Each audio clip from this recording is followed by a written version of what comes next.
I think, arguably your greatest claim to fame was when you got to work with Bob Marley and the Wailers. Was Africa Unite the first song you got to work with No, Bob? no, And no. Okay, so let me kind of back up a little bit. So sure. the Graduates was like the first group I played with. Now the Soul Syndicate, which I'm still a member of, we still, most of us are still here. Now the bass player, Fuller Fullwood, his dad and my stepdad used to work at the same place, right? Hmm. Like in America, you have Caltrans or whatever. You have these people that deal with roads, fix the roads and all that kind of stuff. It was called the Public Works Department. So my stepdad and Fuller's dad used to work at the same place, and that's how that relationship started. And Fuller's dad started a band for him because he loved music. So I ended up, I was playing with the Graduates, and then somebody told me one day that the Soul Syndicate band, which is the people that I knew, I grew up with them, they wanted a drummer. So that was where my career really started off, like real, like to the point. So I went there, did an audition, and I was in. And that's where I started playing full time, like doing a lot of shows. And the first time I went into the studios was with that group. Hmm. So after a while, we started to become known in the music industry.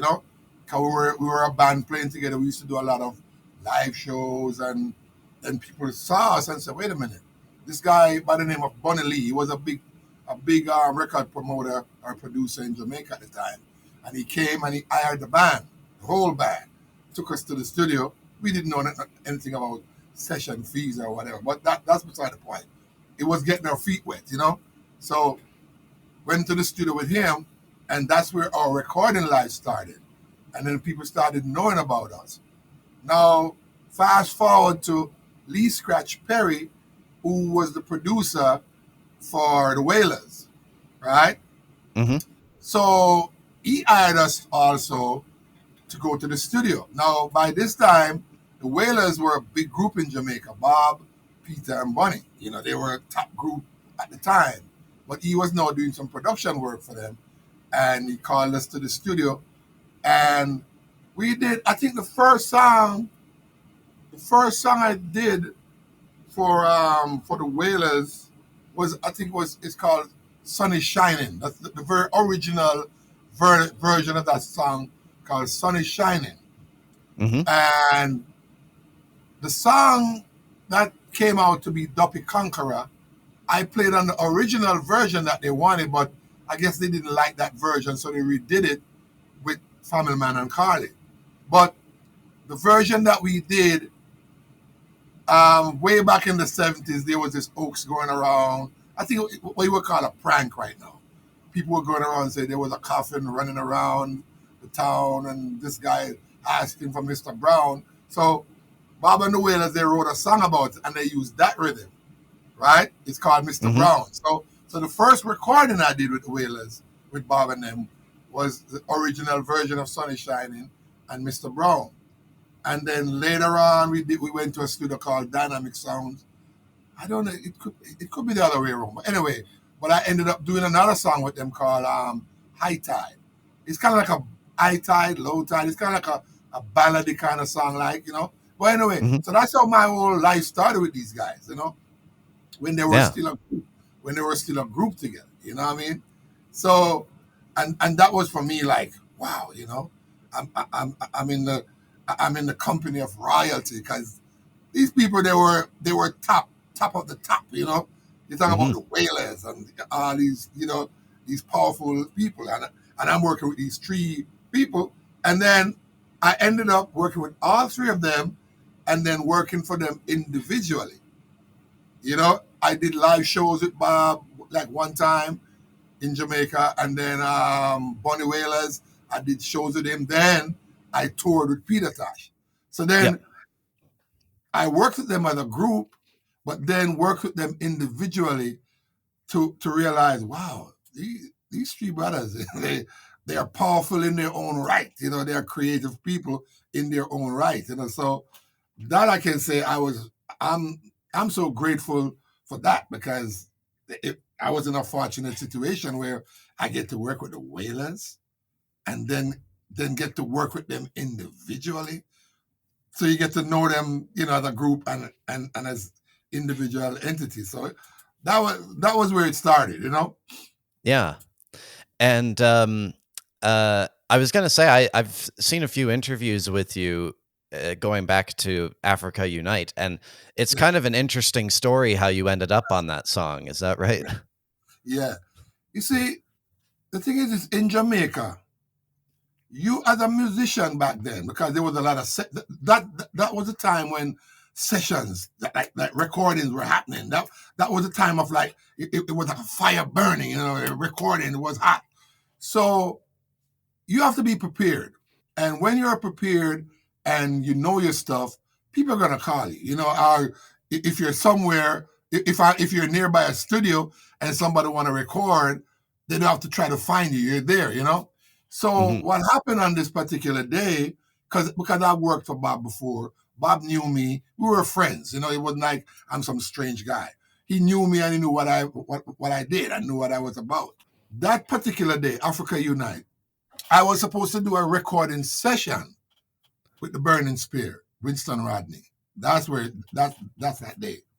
Hmm. And I was there waiting for because Burning Spear, he lived in St. Anne, which is like maybe about 2 hours away, whatever. It's like in the country. So I was at the studio at Tough Gang waiting for him to come because I was going to do some recording for him.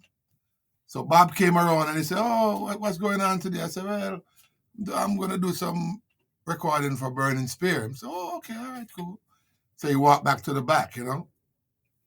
And I was still there waiting. And he came around again like a second time and said, "What happened? The man don't come yet?"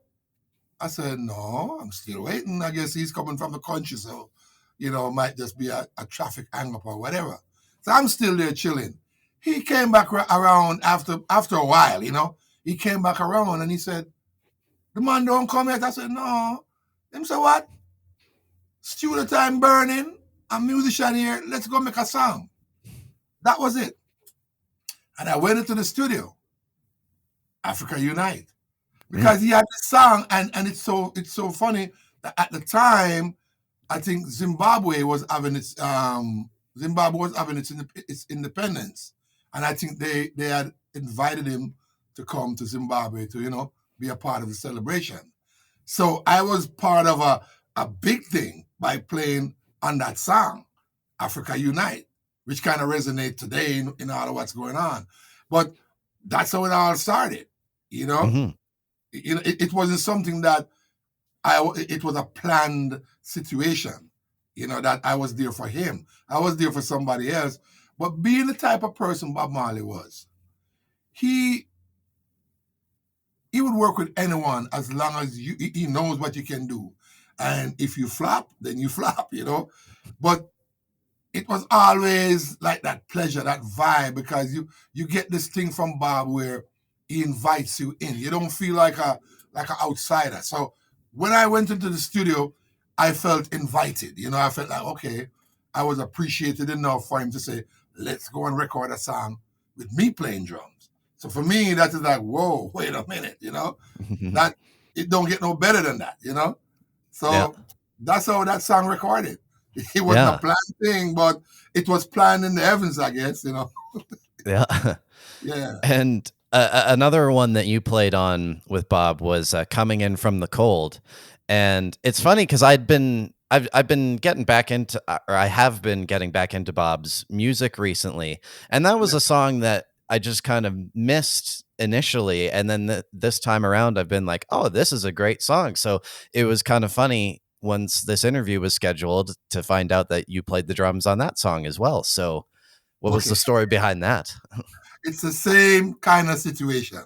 Now, this Right. is the session that I came to the studio that day looking for somebody, right? So I opened the control room door and I looked in, and he and his regular musician, minus the drummer, they were in there trying to make a song. I guess it was the same song, Coming In From the Cold, Right? Yeah, it was coming. They were trying to record a song. So being as proficient, I mean, these musicians they could play different instruments. So I looked through the window and he saw me and he said, "Close the door! Don't make this man leave." Mhm. It was Bob had a lot of humor too. So he was like, "Close the door! Don't let this man leave at all." And I was like, he said, "Come inside the studio." I mean, come on now, this is Bob Marley. I had something to go do. But I couldn't tell Bob Marley no. I couldn't say, "No, I can't do it. I got somewhere to go." No, no, no, no. I forget about everything else. So I went into the studio and he was sitting on the stool and he said, they're recording the song. So all the musicians switch back to their place. Bass, Family Man to his bass, Tyrone to his keyboards. And that song, let me tell you, that song was one cut. Mm. That song you heard, there wasn't over and over trying to make it happen. He played the guitar, that riff that he did. He said, "This is how he's gonna start it, and then I'm gonna jump in." Yeah. So what that song you heard, it was the only cut I can remember making, because that Yeah. drum fill, I didn't even think about it, because he's playing this, but then when he did that, normally the traditional or the normal thing to do is just make like a rat doom, But because my mind, I'm thinking, okay, how can I make this musical and interesting from somewhere in just waiting for that open space to put a fill. So I just followed it up. Rat doom, ting, ting, ting, ting, ting, ting, ting, bah. And that was the only cut. No, I'm telling you this because maybe if I'd done it a second time, you'd never heard that fill. Because I'm always like, oh, let me try something different, But that was the first and only cut. That's amazing.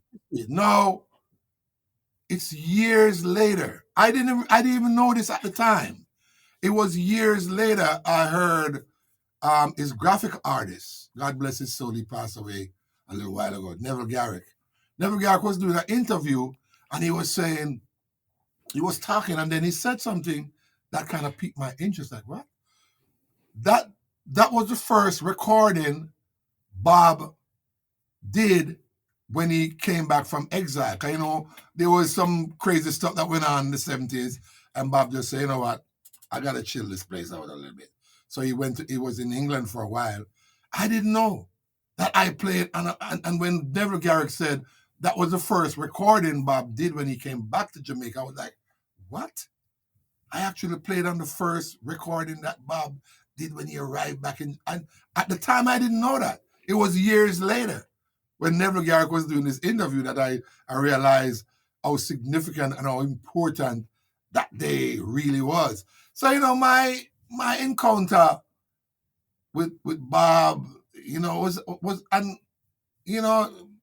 I learned so much from Bob Marley as far as how to lock into a groove, because I consider myself, back then I was kind of like a wild, I'm wild, aggressive drummer, I'm playing hard stuff, a bunch of triplets and doing all kind of stuff. But I found out that when you're in the studio with Bob Marley, there was a magic about Bob that you have to assimilate. You have to come down to, not coming down, but you have to go up to his level of where he's at musically, No matter how wild or crazy you think you were, when Bob is playing, you gotta lock into that groove. But it was fun, because I learned that less is more, And he likes for you to do things. He's not telling you, "Oh, don't do this, don't do that." He allows you to, and if you make, of course, he's gonna tell you if you're doing too much.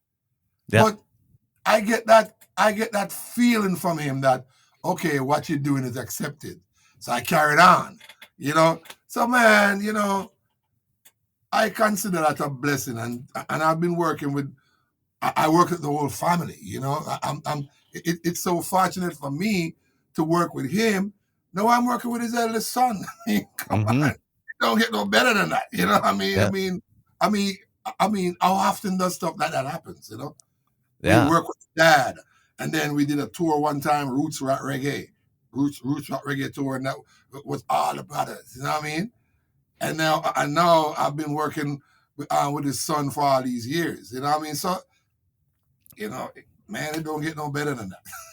Absolutely. Yeah.